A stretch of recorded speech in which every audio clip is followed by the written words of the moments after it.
Good evening, ladies and gentlemen, wherever you're watching. Week 3 in the NFL in the books, and we're on to week 4. So tonight, we have the Gauntlet crew, everyone here except JJ, who is celebrating his birthday. So we just want to take the time to wish JoJo a happy birthday, and hopefully he's out celebrating tonight, but hopefully we will see him on Friday. I got Jay and Dom with me tonight. What's up, guys? What's going on? All right, guys. So without further ado, we might as well just get right into it. Starting with Thursday Night Football, we have the Detroit Lions. Or Jay, you got it. You got, I got it, the Detroit Lions versus the Green Bay Packers. Thursday Night Football, going to Lambeau Field, which I believe Detroit won in Lambeau Field last season. So they will look to do it again. Dom, starting with you. How do you expect this game to go, and what do you think is going to happen? Do you think your Lions are going to pull it out, or are they going to have a stinker? Definitely won't be a stinker. I don't see any reason why we shouldn't win. Saw the injury report today. Bakhtiari is out. Their guard Jenkins is out. Devondre Campbell is out. Aaron Jones and Christian Watson are questionable. It's looking like the Lions will get Taylor Decker and possibly David Montgomery back. And, at some point, like, Packers fans will try to tell you that, just because he hasn't been absolutely terrible, that Jordan Love is the second coming of Christ. He's had some good moments. He's also had some not so good moments. And I believe this is his first primetime game.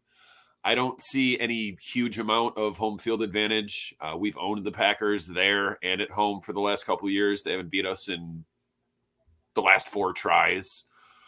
Plus, typically, as everyone knows, the betting line is normally -3 or -3.5 for a home team when the teams are evenly matched. So this to me says 1.5.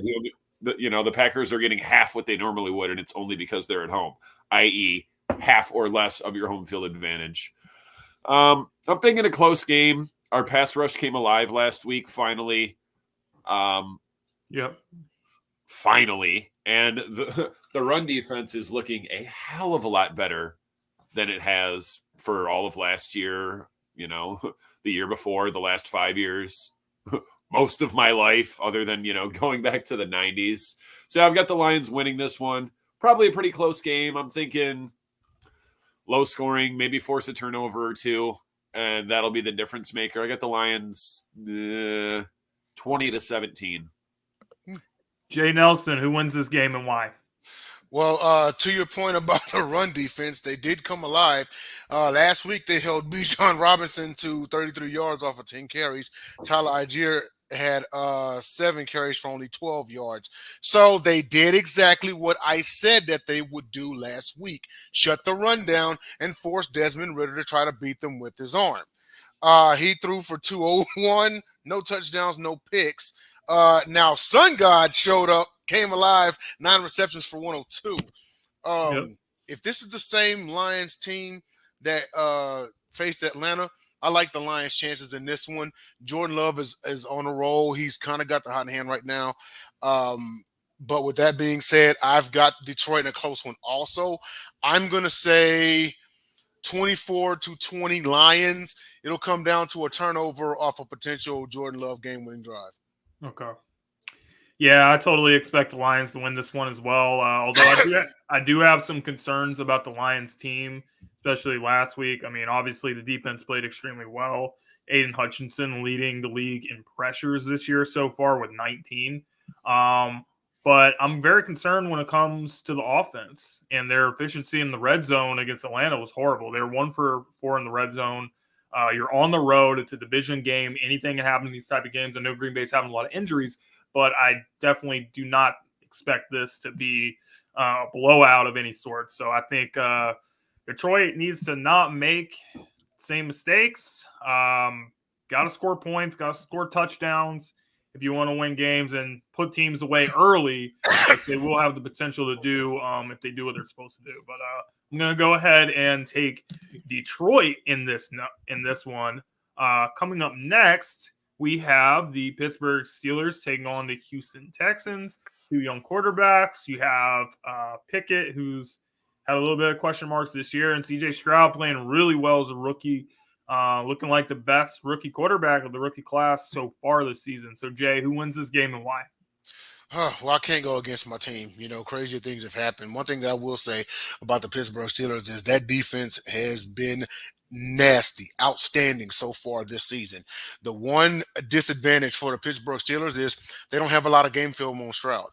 And with that being said, it's going to be a coin flip as far as what's going to happen. I still think Stroud does a solid job. Tank Dell came alive and well last week. Last week, I had the Texans over the Jaguars 24-21. I didn't think that they would beat them this bad. I think Houston shocked a lot of people by beating. And granted, yes, I know still a semi-bad division, and but this is a very good Jacksonville Jaguars team. They did have a hell of a comeback victory just last year in the postseason. But Who's that against? That was the Bolts. Yeah, I know you wanted me to say it. But anyway, with that being said, and Pickett is slowly, getting the form and everything. And Pickens, man, I'm telling you, that is the potential. If they get really clicking, that's the potential to be a top 5 connect in the league. But I got to take the Texans in this one. I'm going to say 26-21. TJ Watt may get Stroud one or a couple of times, but I got Houston pulling it out. Okay, Dom, who you got winning this game and why? I'm actually going to pick the Texans as well. CJ Stroud is rolling right now, like you said, looking like the best rookie from that class. I believe he's also now set a rookie record for consecutive pass attempts to start a career without an interception. Second ever all time.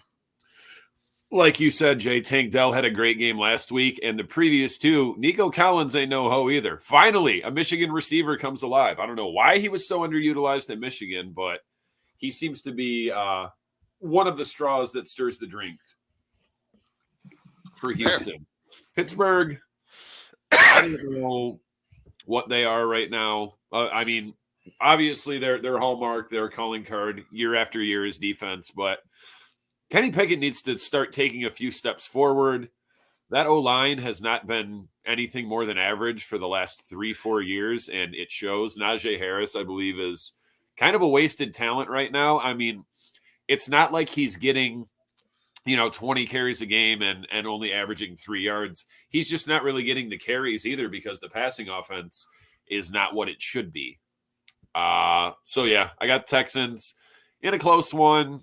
28-24. Okay, sounds good. Houston, very impressive win last week against Jacksonville. Nobody really saw that coming, putting up 37 points. Tank Dell, receiver out of University of Houston, 9 receptions, 145 yards. Definitely a contender for a gauntlet grinder, maybe on Friday. But I got to say, I'm also going to have to go with the Texans here as well. I think that this is going to probably be the first really great test for him going up against a defense like the Pittsburgh Steelers have. So, Mike Tomlin, he's going to throw all kinds of different things at CJ, but I think that the Houston Texans are going to be able to make some adjustments just like they were against Jacksonville, and I think they're going to win a close one. So I got the Texans winning as well on Sunday. So next game.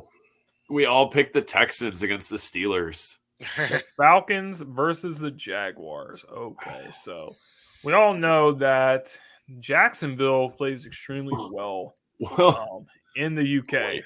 It seems like they always win there. So is this trend going to continue, or is the Falcons going to upset them? Jay, talk to me. I think the Jacksonville Jaguars, this will be their bounce back game. Some people, some personnel may feel, I can't believe we lost to the Texans. Texans are now 6-1 versus the Jaguars since 2020, but so there's no shock there. But I think they saw what the Lions did, and they want to duplicate the same. One more time. If you force Desmond Ridder, if you shut that run game down and force Desmond Ridder to beat them with their arm, it's anybody's guess how it's going to end up. but you still have, you know what? And the Jaguars have low key a very solid receiving core in Zay Jones, Calvin Ridley, and Christian Kirk. You know, I mean, no superstars, but I think any one of us would take a lineup of B receivers any day. They're solid. You know, and you got Trevor Lawrence, of course, back there. Travis Etienne in the backfield. You got a great defense. I think it'll be a little closer. I've got a 10-point victory. I'm going to say Jaguars 27-17. Okay. Dom, who wins this game and why?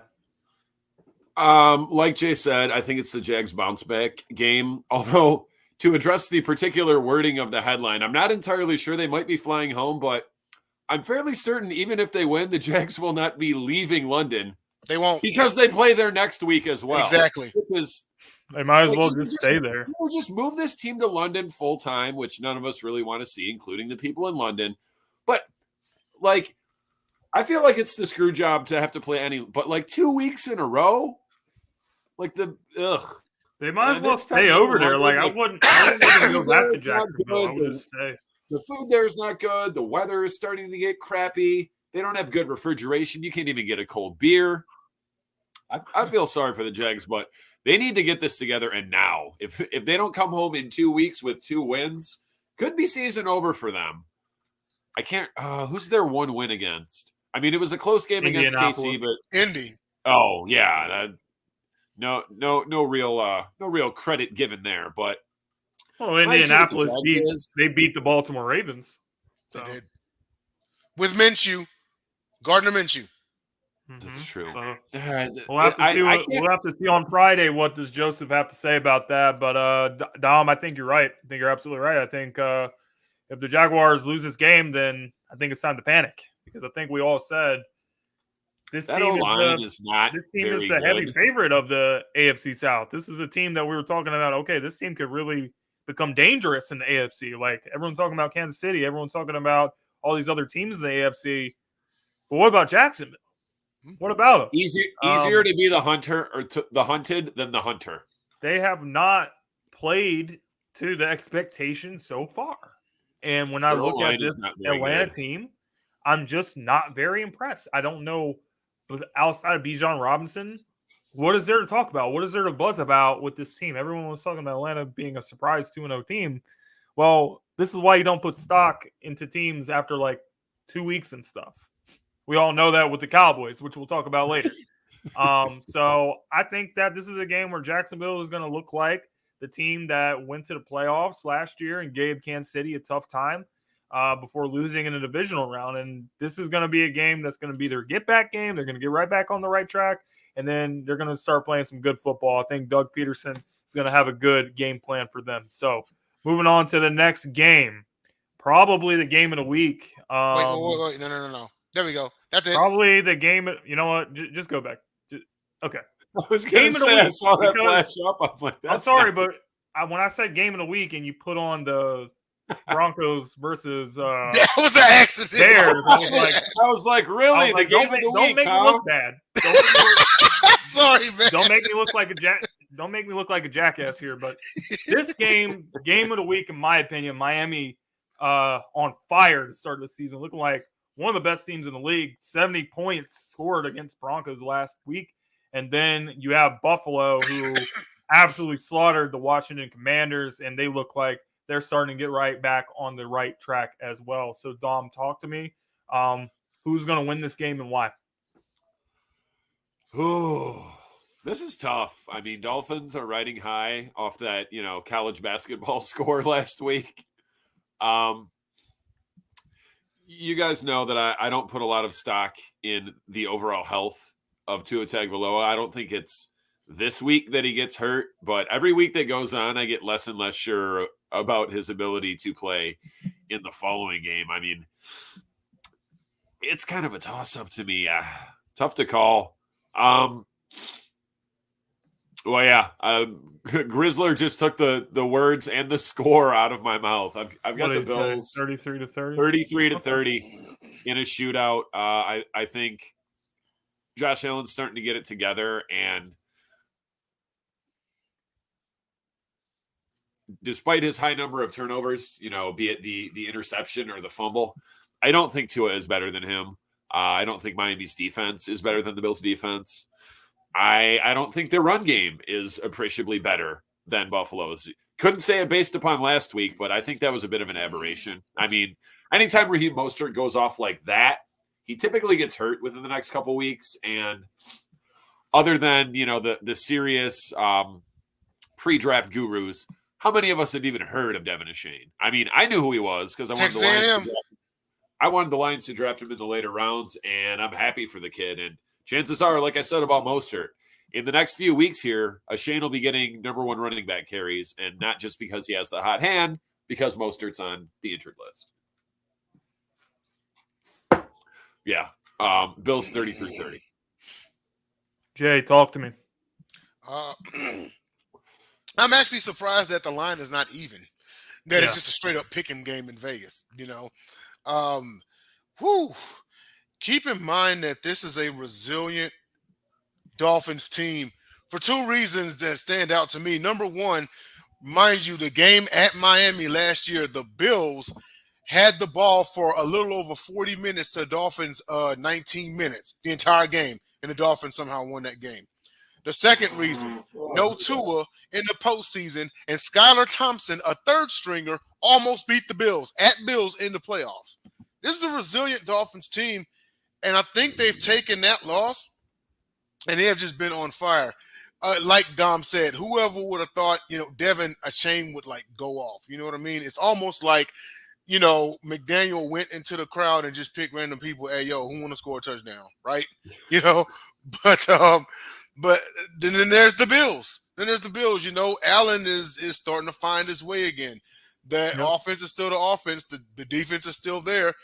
As of right now, they're still the preseason favorites to win the East. But I think the Dolphins are changing a lot of people's minds. I'm going to take the Fins on this one. I'm going to say 35-32. I got it at a field goal game, just slightly higher than what Dom has it. Of course, he picked the Bills. I picked the Dolphins. So I'm going to say Dolphins 35-32. Yeah. Yeah, this is going to be a great football game. This is 2 good teams. And I gotta go with Dom on this one. I'm going with Buffalo as well. Buffalo at home, having those fans on their side, I think is going to have a impact on the game as well. Great fans, great home field advantage for them in Buffalo. And I also have to give a lot of shout out. You guys are saying how Josh is trying to find his rhythm, but I think we got to give a shout out to the Buffalo Bills defense and that performance that they had against Washington. They had Sam Howell in hell last week. He was hit 15 times. He was sacked 9 times. He threw 4 interceptions. The Bills' defense was unbelievable. And as great as the Miami offense has been, this is going to be a great test for them because Buffalo's got a good defense.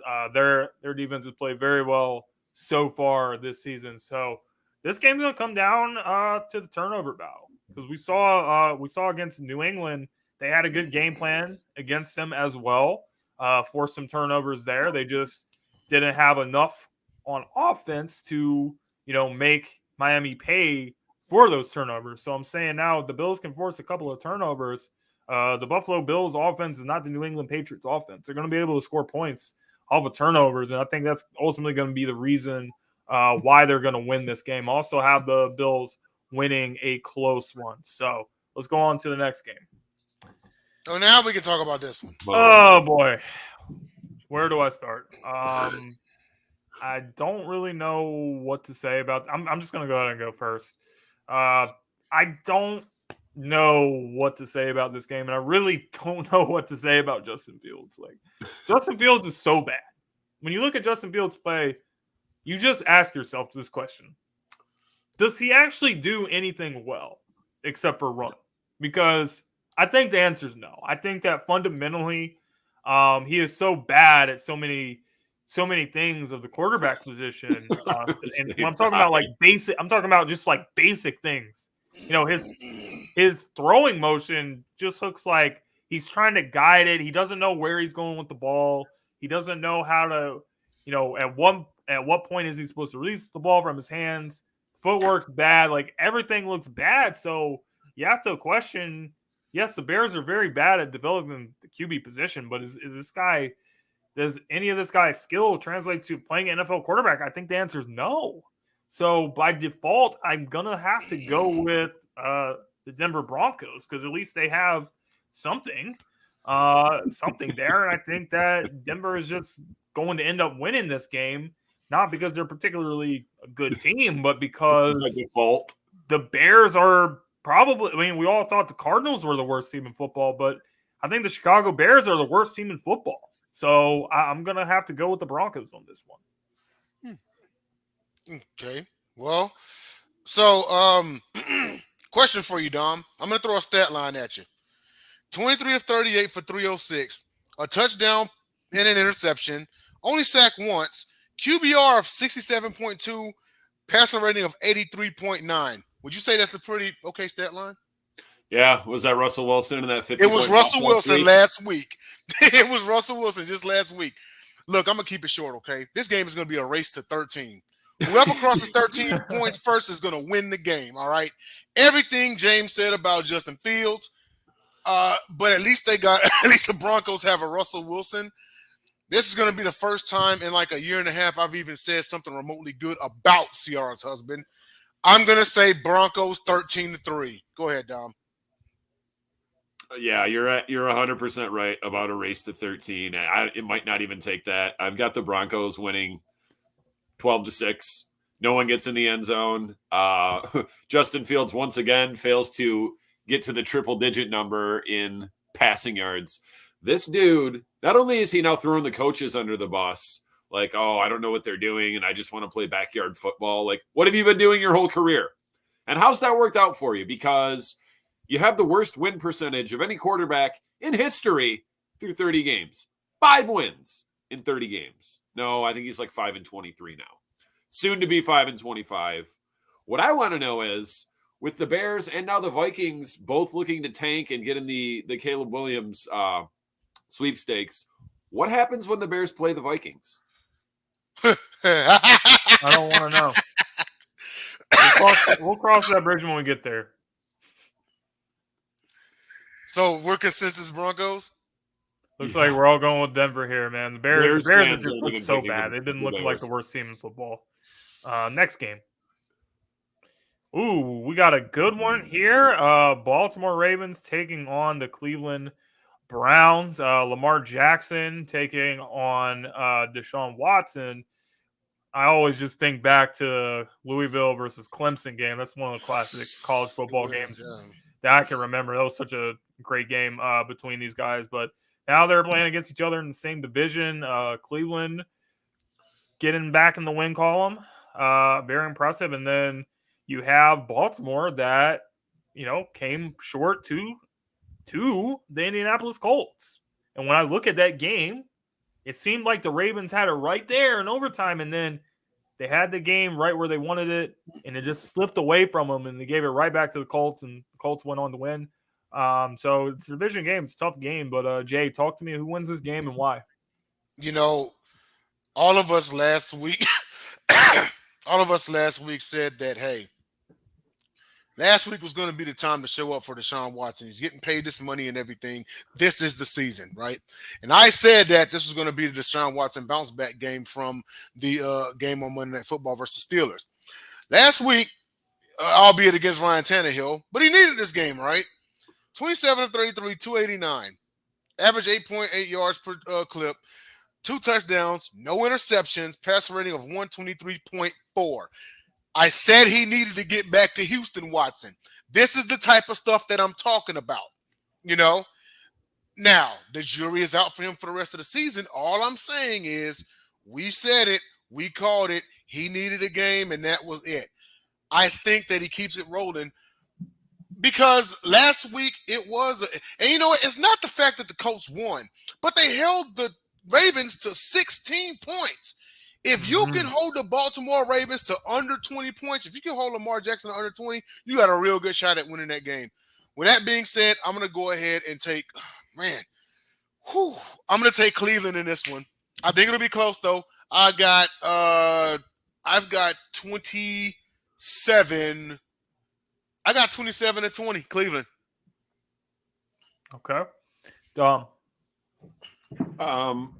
Browns as well, like Jay said. It looks like maybe, at least for a week, when we knew and he knew that he needed to be Texans Deshaun Watson, he showed up. I think he also had around 50 rushing yards in that game. And actually, he had 16 rushing yards. 16? Yeah, 1-6. Oh, okay. And also, every week that goes by, Kareem Hunt is going to get more reacclimated. They'll trust him a little more. I think Jerome Ford, actually, I saw today, he got downgraded from healthy to questionable. I think he'll probably still play. Not that I think that it's really, Kareem Hunt or Jerome Ford is the reason to why they win this game. I would say it's more on Deshaun Watson and that Browns pass rush. This is kind of one of those, if you subscribe to the up-down theory, you might pick the Ravens because the Ravens are down and the Browns are up. I do not. I think Cleveland and Deshaun Watson, the Deshaun Watson of old, keeps it rolling. Close game, 28-23 Browns. Okay, yeah, I'm going to have to go with the Browns as well. The Ravens are absolutely decimated right now by injuries. Mm-hmm. And I just want to talk to you guys about the Cleveland Browns has played well against the Baltimore Ravens. If you look at the last couple of years, they've had success against them, and the Browns are playing at home. I want to talk to you guys about the Cleveland Browns defense, because the Cleveland Browns defense is playing unbelievable right now. Points per game, first. Yards per play, first. QBR, first. And touchdowns allowed. They've allowed 2 offensive touchdowns the whole season. Held Cincinnati to 3 points. Held Tennessee to 3 points, and then they lost to Pittsburgh. But I think that this Cleveland defense is going to set the tone against Lamar Jackson and let him know, like, you're going to have to do something else. You're not going to be able to just run all over us if you're going to win this game. So Lamar is going to have a great performance, I think, through the air in the secondary to make things happen. So it is going to come down to the turnover battle as well. Deshaun having his best game as Cleveland Brown last week. Most people would agree with that. So Deshaun, if he plays well, he doesn't turn the ball over, I think that Cleveland is going to go ahead and win this game as well. And that would put them at 3-1 on the season and 2-1 in division play. So I'm going to go ahead and take the Cleveland Browns as well. So next game. Carolina Panthers versus the Minnesota Vikings. Okay. Well, this is another interesting matchup, to say the least. Bryce Young injured. Will not be playing. Andy Dalton will be starting in his place. And then you have the Minnesota Vikings, who once again lost last week against the Chargers. Kirk Cousins throwing a classic Kirk Cousins interception with the game on the line. So at the end of the day, I just don't have too much to say. I think Minnesota is going to win the game by default, just because, you're talking about Andy Dalton. We're talking about Andy Dalton here. We're not talking about, somebody that's halfway decent. Carolina has not looked good. Bryce Young has not looked too hot so far. He hasn't looked like the guy that won the Heisman Trophy at Alabama. And it's going to be a tough one. But at the end of the day, Minnesota has Justin Jefferson. You got Justin Jefferson. Does Carolina have anybody that can guard him or hold him in check? I don't think so. I think that they're finally going to be able to win a game, and then they're going to get in the win column, and that's it. And Carolina falls to 0-4 or 0-3. Or is it 0-4? 4. Whatever. It'd be 0-4. 0-4. We're in week 4. Okay. So go ahead, Jay. You're next. Man. Yeah, you're right. They have a Justin Jefferson.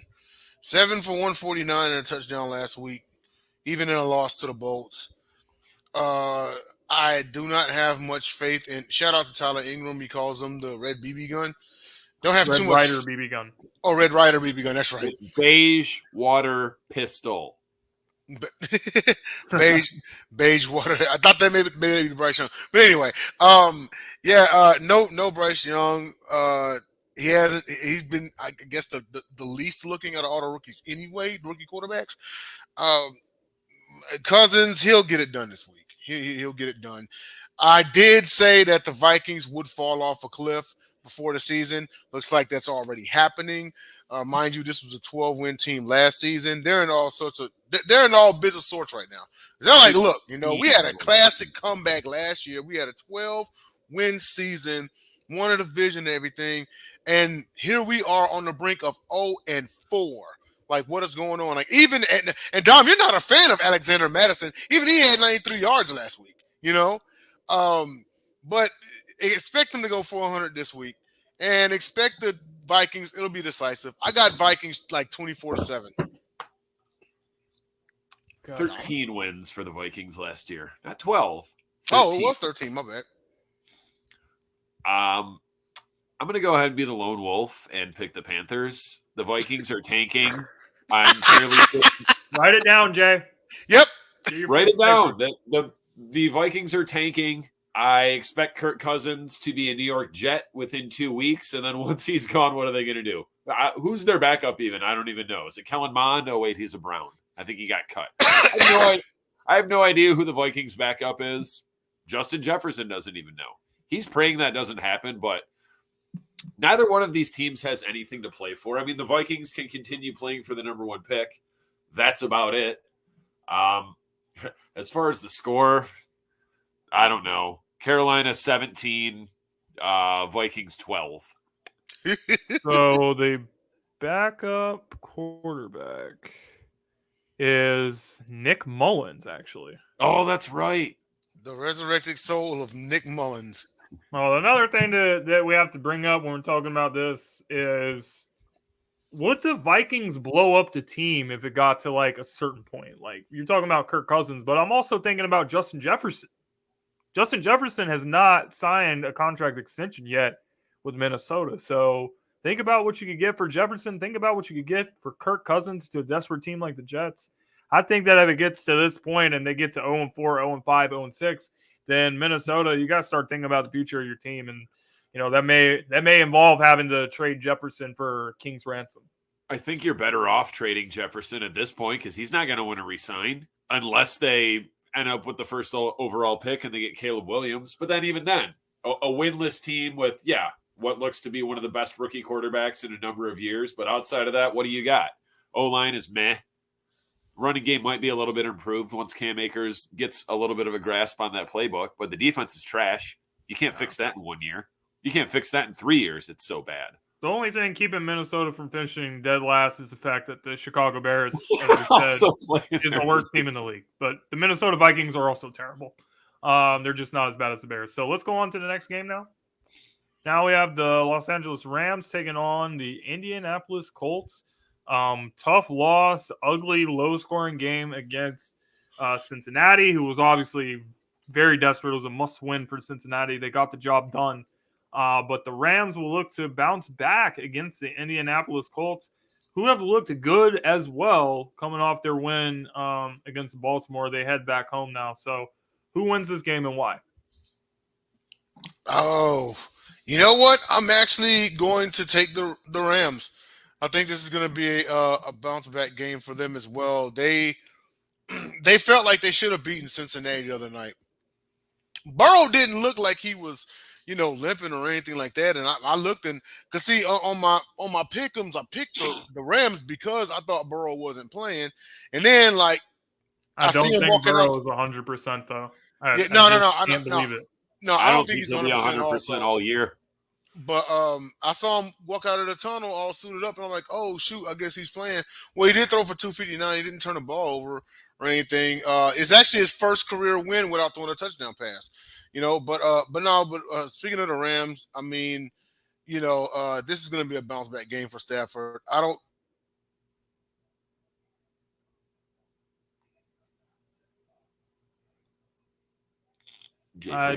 think we lost Jay. We will come back to him in a minute. Dom, but you can pick it up from here if you want. Like Jay said, Rams feel like they should have won that game. I don't know that the Colts are necessarily riding high on that victory. I mean, as high as you can be from winning a game, but they really shouldn't have won that game. Tucker missed that 61-yarder at the end of regulation. That's the only reason it even got to overtime. But I do have the Rams in this one. Richardson is still out, correct? Richardson. He returned to practice, so I think it looks like he's going to be a game time decision. Oh, all right. I still don't think that makes a difference. He played reasonably well those first couple games, but he also got banged up in both of them, and now he's missed a game. I mean, the real reason that the Rams lost last week was losing the turnover battle. Stafford, in occasional, can't even say occasional, infrequent Stafford fashion, threw a couple picks, albeit one of them was not his fault. But, I mean, I can't say like, oh, the Rams are in a class that the Colts aren't. No. These are both middling teams. I just think the Rams have what it takes to get it done. Defense is kind of a wash, but Stafford is better than Minshew or Richardson. Still no Jonathan Taylor, although Zach Moss had a great game last week. But yeah, I got the Rams. Close-ish game, 27-18. Okay. So you got the Rams, and Jay, you have the Rams. Yes. Okay. I'm also going to pick the Rams, but I'm very concerned about how the Rams played last week. Not only because talking about Stafford, 2 turnovers. The thing that's a lot more concerning to me is how bad was the Rams' third down efficiency in that game. They were 1 for 11 on third downs. Like, you got to be able to keep the drives going. You got to convert. You got to make these drives longer and put points on the board. Indianapolis is not a pushover, though. I really wouldn't be surprised if Indianapolis was able to pull this off. But I think in the end, the Rams it's going to come down. This is one of those games where you just win because you're more talented. You win this game because we got Aaron Donald and you don't. So I think that's what it's going to come down to. I think Aaron Donald still going to make some plays as well on that defense. And then Stafford going to have a much better performance. And I think the Rams are going to pull out a close one. But don't sleep on Indianapolis at all. They're not a bad football team. So let's go on to the next game, guys. The Tampa Bay Buccaneers against the New Orleans Saints. Derek Carr is out. I believe Jameis is going to start in his place. So this is an opportunity for Jameis Winston going against his former team, which we know when he was there, he did not play so well over there. What do you mean? He threw 30 touchdowns in a season. He also threw 30 picks. That's why they said they were going to make ESPN. Those documentary series on ESPN, they call it 30 for 30, 30 for 30, 30 touchdowns, 30 picks, 30 crab legs. But that's besides the point, guys. That's besides the point, so we got to bring him back in. Tampa Bay coming off their loss last week to the Philadelphia Eagles. I got to say, I still believe in Tampa Bay despite losing that game. I think the Eagles were just a better team, but Tampa Bay is a good team. And I think that what we've seen from Baker Mayfield is still pretty impressive so far for this season. So I think if he's comfortable going up against the Saints defense, he's going to be able to make things happen. And I think on that defense, they have so many good players. You have Shaq Barrett. You have Devin White, those linebackers. I think it's a really good matchup against these running backs of the New Orleans Saints. I believe that Alvin Kamara has a chance to come back from the suspension for this game. So that's probably the biggest matchup that I'm looking for. But I think Tampa Bay is going to come out and bounce back. And I didn't even make a statement and let everyone know that as bad as the NFC South is, Tampa Bay is still a good football team. They're going to win this division, and they're going to get back in the win column. Tampa Bay Bucks improved to 3-1.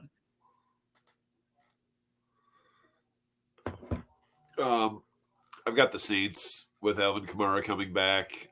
Revenge game for Jameis Winston. I was mildly impressed with the Bucks the first 2 weeks until they played a real team, and now they look like a house of cards. Honestly, I think what it comes down to is which quarterback throws less interceptions. I think between them, they will throw 5. It might be Jameis that throws 3, but Baker's definitely good for a couple interceptions. Did he throw one last week? Is he still not throwing an interception? He threw one, but he's only thrown one the whole season. All right, so 1 in 3 games. So the leveling out of things is due to come. The Saints defense is better than the Buccaneers. Buccaneers defense, very good. But yeah, I've got the Saints. Close one. Potentially high scoring. I'm saying Saints 35, Bucks 30. Okay. Fair enough. I guess we will go to our next game. We'll just have to circle back to Jay later on. So our next game is going to be the Washington Commanders against the Philadelphia Eagles. The Commanders coming off blowout loss to the Buffalo Bills. Eagles coming off the win at Tampa Bay on Monday night, 3-0. At the end of the day, this is the same thing like last year. All right. Washington plays well against Philadelphia. They played well last year against Philadelphia. The Eagles, just like this season is the case. The Eagles you guys lost to them once. The Eagles were undefeated. They were 8-0 when they lost last year. Now they're 3-0. This team knows the Eagles very, very well. They have played well against the Eagles. There's no doubt about that. But at the end of the day, I don't think the trend is going to continue. I just have no reason to think that. When you look at what the Eagles have done this year, 3-0, each week they've played a little bit better than they did before. But the Eagles has not unlocked the level that they can get to. And we all know this. But despite that, you're still winning football games. Despite that, despite Jalen Hurts not playing like the Jalen Hurts of last year, you're putting up 400 and something yards of offense. You have back-to-back games where you rush for over 200 yards. DeAndre Swift is playing unbelievable football behind this offensive line. So at the end of the day, I think the Eagles are going to handle business. Washington has a great defensive line. So I think their defensive line, just like I said, Tampa's front seven against our offensive line, great matchup. This is a great matchup. Montez Sweat playing great. Got Chase Young back, Deron Payne, Jonathan Allen. These guys are all former first-round picks. They got talent. They know how to play. So, but at the end of the day, I think the Eagles are going to handle their business at home and go to 4-0. Yeah, like you said, the trend from last year will not continue. Eagles are a team on the rise. Commanders, a team on the fall. I don't think they'll be as bad as they were last week, but after the first 2 weeks and then last week, I don't know what to think about Sam Howell. I was never super impressed with him. I was happy for him that he won the starting job. I knew he wasn't as good as he looked the first 2 weeks, but I also don't think he was as bad as he looked last week. Like, yeah, the 4 picks, that's kind of inexcusable. But when you're running for your life, you get sacked 9 times, you get hit 15 times. Like, you get happy feet and you just start trying to get rid of the ball. You just close your eyes and throw it and hope you don't get crunched. And that's what leads to interceptions. But Sam Howell, 4 picks last week. Yes. I don't think the Commanders have a prayer. I don't even think they can cover the spread. And I think the Eagles' offense will continue to look better than it has the week before. I've got the Eagles 30-10. Jay. Man, I agree with Dom. I don't think they have a prayer on this one. If they look like the way they did at home against Buffalo, wait, is the Eagles on the road or the Commanders on the road? It's in Philadelphia. Oh yeah. It might be just as bad. Eagles, they're getting back, and I know James G had concerns about the Eagles actually getting back to form, almost like they were kind of like getting by games, but they're still unbeaten. But no, not the Commanders. No, I don't see this happening at all. I think I see Sam Howell having another bad game, going up against the defending NFC champions. I've got the Eagles in a runaway on this one. I'm going to say 35-10 Philadelphia. Okay, and Jay, who do you have winning because your internet cut out? We were talking about the Saints and the Bucks. Who you got winning that one? Buccaneers. They got no Derek Carr. I think this is a Mayfield bounce back game. I expect them to come back and win this one.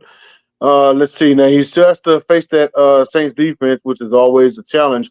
but Mayfield and the company get it done. I'm going to say Buccaneers 21-17. Okay, so Dom is lone wolfing on the Saints over the Buccaneers and the Panthers over the Vikings. So write that down. Yep. 2 times. So write that down. Okay. So I was Time alone lone wolf. against my own team last week, and the double reverse jinx worked.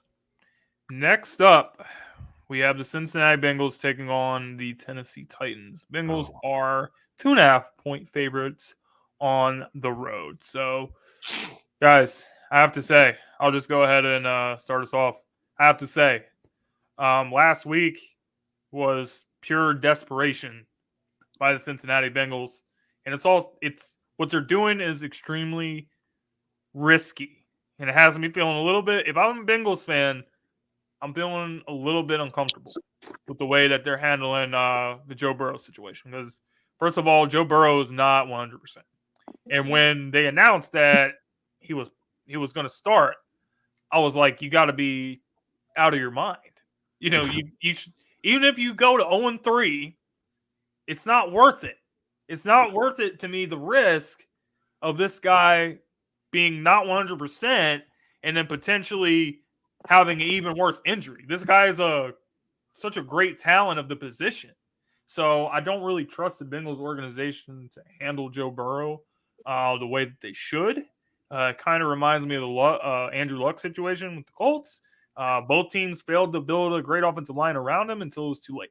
So with that being said, I'm going to go ahead and take the Bengals on this one just by default, not because I'm particularly confident in the Bengals or anything that I've seen, but the Tennessee Titans are just not a good football team. It seems like Dom is right when it comes to Derrick Henry. I think that the Tennessee Titans have successfully ran him to death, and now he is on the decline. And as we've seen the last few years, as long as you can stop Derrick Henry or somewhat contain him, then you're pretty much going to be able to win. But now Derrick Henry is no longer the Derrick Henry that we used to know. So the Tennessee Titans, I just think they're a bad team. So I got the Bengals winning this one. They're a very bad team. And I'll make this short. I would rather take Joe Burrow on one leg than Ryan Tannehill on two. All right. And I mean that's just because they've become so one-dimensional. Derrick Henry hasn't looked like Derrick Henry this year. You know what Tannehill is. You know. I'm starting to wonder at what point would Tennessee consider going to Will Levis? Well, I was going to say, can we see Levis and Butthead? The mayonnaise coffee guy. This is it. Because in their mind, if we can't beat a one-legged Joe Burrow, it's time to turn to Mayo Coffee. I've got Bengals 24-7 over the Nashville, whatever you want to call them at this point. I don't think anyone recognizes that team. The Nashville football team, yes. the Music City Meatheads, whatever. Yeah, I've got Bengals. Not a close game. I think we see Levis and Butthead in the second half. Like, you know what Ryan Tannehill is. And your team is going nowhere. Derrick Henry's on the decline. Tannehill's not good. DeAndre Hopkins is like, man, why did I sign this contract? Did he forget that Tennessee is where wide receivers go to die? It's unfortunate for him. He didn't even sign a multi-year deal, did he? It was just a one-year deal? I think it was a one-year deal. Yeah. I don't even know what receivers they have. They have Treylon Burks, their second-year player. Yeah, he's been a little underwhelming. He also got hurt last year, but when you have Ryan Tannehill as your quarterback, it kind of minimizes what you can do as a wide receiver. Exactly. Ask A.J. Brown that question. Everyone said, can A.J. Brown be a top receiver? But he goes to Philly and he has 1,500 yards. Yeah, I didn't think DJ Moore feels right about now. I'll put it to you like this. It's pretty bad when the 9 quarterbacks the Texans had before Deshaun Watson were seemingly better than the 1 quarterback that DeAndre Hopkins has right now. Yeah, I used to think DeAndre Hopkins is a miracle worker. He got to Tennessee like, man, I can't do nothing with He's this the guy. same. He's just like Larry Fitzgerald. Like the only great quarterback that Hopkins played with was probably Deshaun Watson. And then the only great quarterback that Larry played with was Kurt Warner. Very much the same thing. Carson Palmer. It's like watching the same bad movie. So I think that's it. The next game is going to be the Raiders against the Chargers.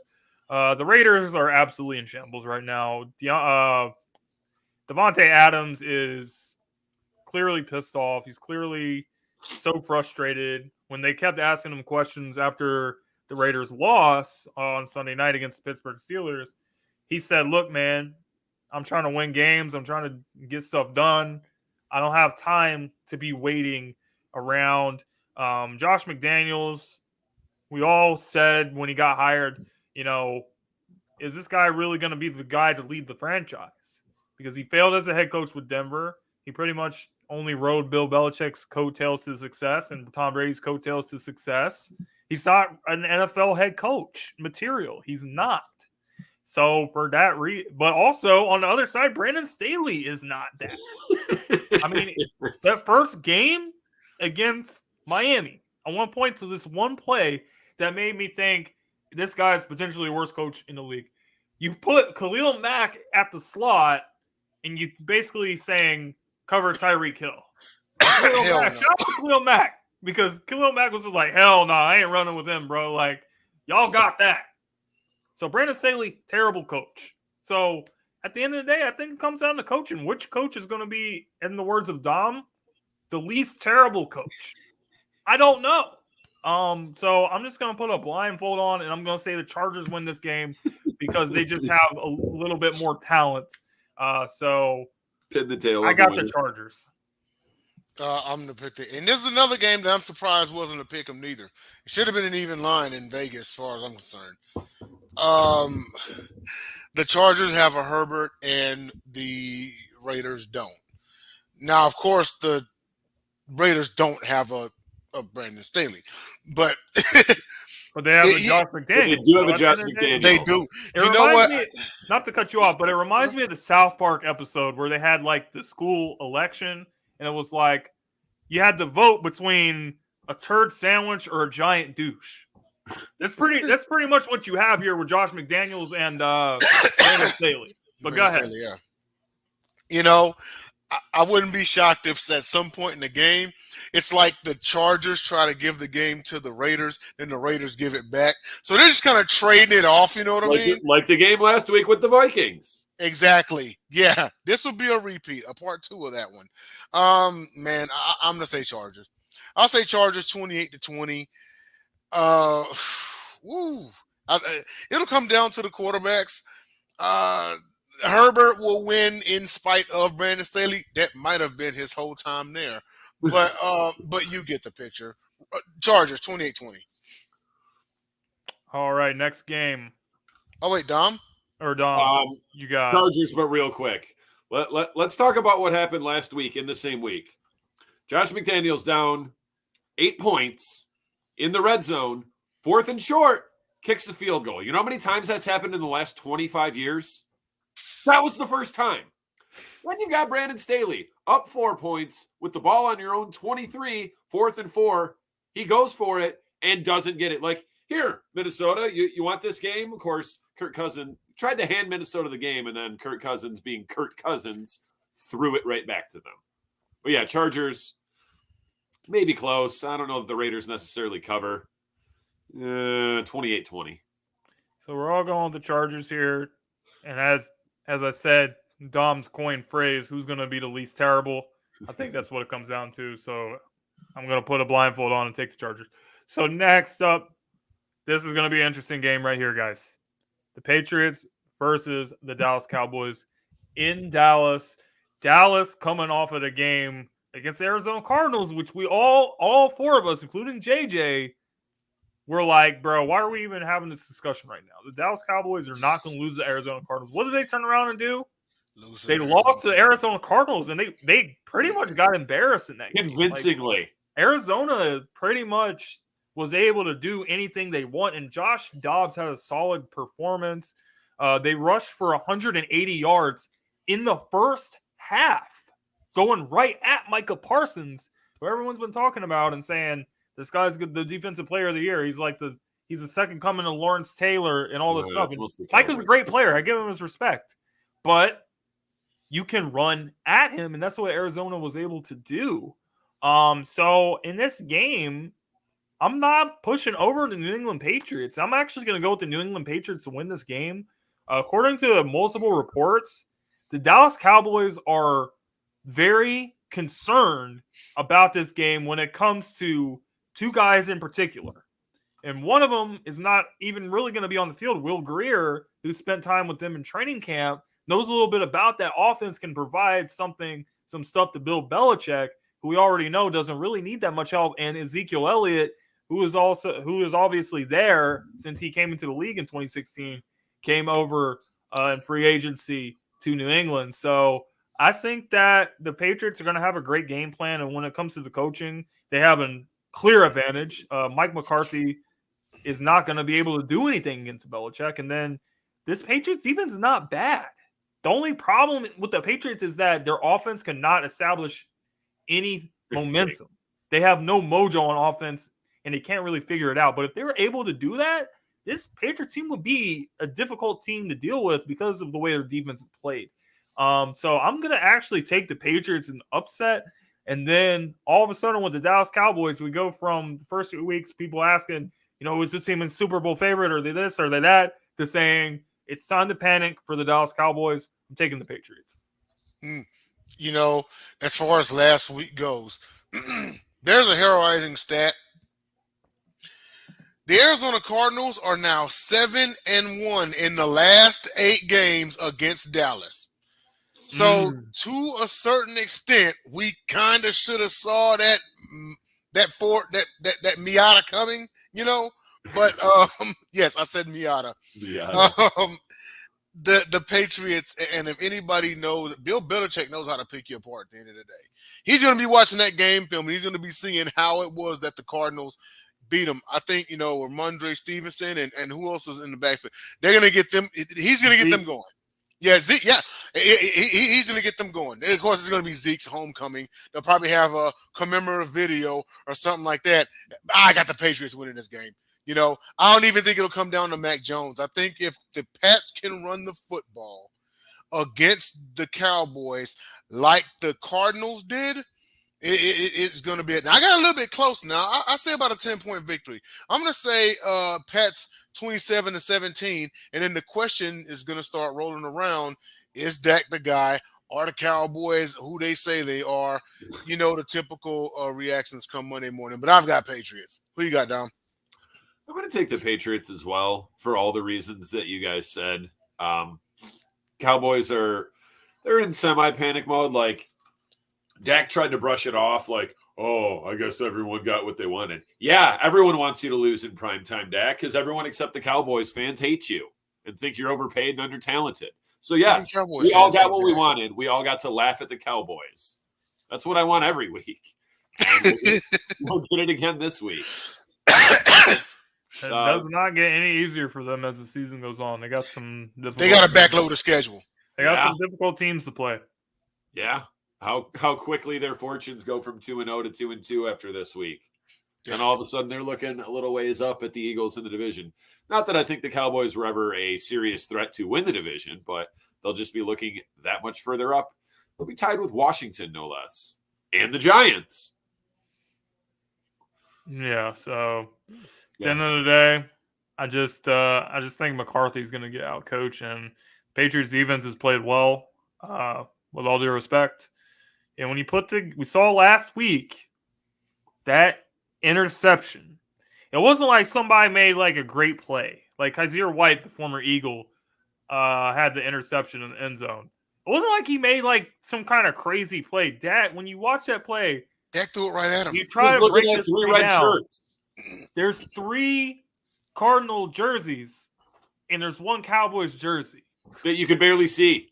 So it's like, I don't understand what Dak is thinking. The only thing I can think of is this. Dak thinks that he sees guys like Mahomes and stuff like make plays like that. He thinks But he Dak, can. you are not Mahomes, bro. You cannot make that throw.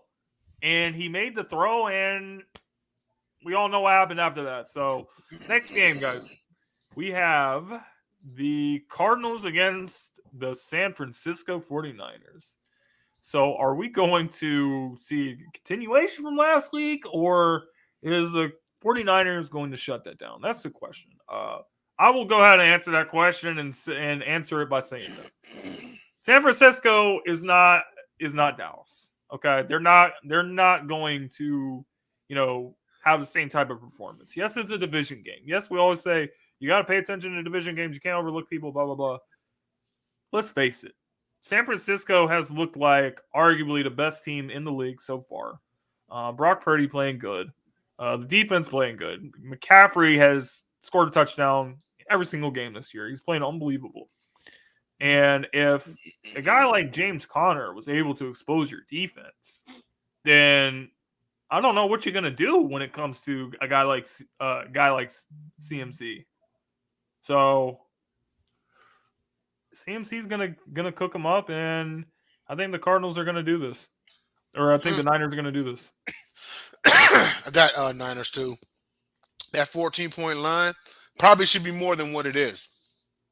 But yeah, too much 49ers. The Cardinals definitely fall back to earth after this. The Cardinals probably won their Super Bowl last week. Congratulations to Josh Dobbs. I think that was his first win as an NFL starter. Cowboy, shame on you for getting beat by light-skinned Steve Urkel. But with that being said, 49ers. 49ers, absolutely. They'll hang 30 on them. I'll say Niners 30-10. Cardinals might give them a bit of a fight for the first quarter, but then it'll be all Niners. I expect Bosa to get in and do damage. I expect Ayuk, Samuel, everybody, even Elijah Mitchell to run wild on them. Purdy probably won't have to do too much, and even if he did have to, he could torch that defense. So yeah. And also living proof that Dak Prescott is not Brock Purdy. So, yeah, I got Niners going to run away. Go ahead, I have the Niners as well, but sidebar about Joshua Dobbs. As we all know, the Cardinals are a poverty franchise. So, like a day or two before the game, I guess Dobbs had a lot of family members in attendance. So he went on the Cardinals NFL team shop to order up some Joshua Dobbs jerseys. They weren't selling any on the site. And it was that he wasn't on the roster. Like as a customized jersey, it was not available. So he could not get jerseys for his family members. And of course, the Cardinals, they're like, oh yeah, just go ahead and order them and pay for them. We'll reimburse you, we promise. Couldn't even get jerseys for his family members because according to the NFL team shop, the Cardinals won. He wasn't even on the roster. Ouch. That's so messed up. That's sports moron of the week-esque. All right, I lost my train of thought, but next game, Chiefs versus the Jets. This was another year of possibly having Aaron Rodgers versus Patrick Mahomes matchup that was once again taken away, whether it's due to injury, whether it's due to, I think Rodgers had COVID 1 year. So it kind of sucks. Like, this was a Sunday night game. This is a game that everyone was looking forward to, but disappointing that it has to be this way. But the Jets are pretty much going to get destroyed in this game. And shout out to Andy Reid. Andy Reid has a chance this week with a win. 250 wins as a head coach for his career. So congratulations to him for doing that. The only coach in history to win 100-plus games with two franchises. We all know he's unbelievable as a coach. But the real question for this guy is not how many touchdowns is the Chiefs going to win by. How many times is the cameras going to show Taylor Swift in the booth for this? Yeah. What's the over under on that? I mean, that would be a good prop bet. I want to see if there's any odds on that, and I'm gonna put some money on that. You know what? I get paid Friday. I might try to double my money, double my check. So I'm gonna research into that. But we all know Chiefs are gonna win this game. The other night I was watching on NFL Throwback on YouTube. James, I don't know if you remember a 2010 game. It was Eagles at Redskins, Monday Night Football. And there was a lot of jaw jacking before the game. Then what did Andy Reid proceed to do? Hang 42 on them in the first half. This is what's probably going to happen to the Jets. That's probably the game without that. the jaw jacking. Let me tell you what we call that game. The Eagles fans would call that game the Monday Night Massacre. But go ahead. It was. First play of the game, Vic to D-Jax deep for 6 points. But that's what probably going to happen this game, y'all. Probably without the jaw jacking. But, yeah, with no Aaron Rodgers, they don't have a prayer. I've got the Chiefs. The Chiefs are going to score. They're going to score 40 on them. I'll say 42-14. And that 14 is even probably 2 mercy touchdowns. Go ahead, Dom. How is the line on this game only 9.5 when it should at least be like 10 or more. 14. I could easily see the line for this being double that of 19 full points, and the Jets won't even keep it that close. This might be worse than that Chiefs Bears game. And how much what was that? 41-3? 41-10. Oh, they got 10? Yeah. It'll be that. It'll be that bad, maybe worse. I don't even have a score prediction. And the Jets don't have a prayer, and like I said, they're already on the phone with Minnesota trying to acquire Kirk Cousins. Won't be able to do it in time for Sunday night. Maybe the weekend. I don't know. They did just sign Trevor Siemian though off the couch. So we all unanimously picked the Chiefs for this game. Yep. Yeah. Okay, one last thing to add to what Dom said about the whole Kirk Cousins thing. Is it even worth it? You're 0-4, you trade for Kirk Cousins. Like, unless you're gonna win a Super Bowl, I don't think it's worth it. I think that you just take this season and it is what it is, and then you get a good draft pick, and then hopefully Aaron comes back next year and he's healthy, and then you can do something. I wouldn't even, if I was the Jets, I wouldn't even try. I would just be like, whatever. Like, the season's basically over, and we're not going to win anything. So what's the point? That defense is good enough to take that team to a Super Bowl. Whether or not Kirk Cousins could be the quarterback in a team like that, I don't know. But yeah, it's kind of too late for them. But at 0-4, I think they got no chance. Oh yeah, I mean, even at 0-3, your chances of making the playoffs are 3%. 0-4. The Jets are already 0-4. Maybe once. The Lions might have made the playoffs once. Cocaine Wayne had a knack for turning seasons around. The Jets are already 0-4. With that being said, our last game is the Seattle Seahawks versus the New York Giants, who have looked terrible this season. They have looked so bad. I'm actually still surprised that they were able to come back to beat the Cardinals, or they would be on the doorstep of 0-4. Meanwhile, Seattle did not look good week 1, but back-to-back wins. Seattle's looking good. Geno Smith looking good. I like what I'm seeing from Seattle. Like I said before on our show, I said, listen, San Francisco's a great team. They're probably the favorites to win this division, but let's see what happens when they play Seattle, because Seattle is not going to be a pushover, and I think that Seattle is definitely going to be back in the playoffs, even if it's just as a wild card. So I think that they're going to go ahead and handle business against the Giants. So I got Seattle. Yeah, I'm going to go ahead and take Seattle also. It's crazy how you mentioned that, the Giants come back and everything, and then the Cardinals beating the Cowboys next week. The Cardinals, could be 2-1 right now. That's strange. But anyway, now I got the Seahawks in this one. Still no Saquon for the Giants, and I just don't think that they have the tools. That Daniel Jones cannot beat them. He damn sure can't beat them by himself. Now, it is a young up-and-coming defense, but it's going to be too much. I mean, you got K9, Charbonnet, Tyler Lockett still solid, Geno Smith, comeback player of the year, who's still doing his thing. I agree with Bacon Grizzly. He says 28-20. I'm going to say 28-21 Seahawks. Okay. Dom? I have the Seahawks as well. Not even as close as 28-20. I think they might put up some serious points on this team. K9 had a very good game last week. The game that I expected him to have against the Lions. Thank God I was wrong. He had like almost 100 yards rushing, 2 touchdowns, another almost 60 receiving. Kenneth Walker is a very underrated receiving back. He never had to do it at Michigan State because he was just running the dog piss out of the ball and couldn't be stopped. Looking at you, Michigan. So yeah, Seahawks win big.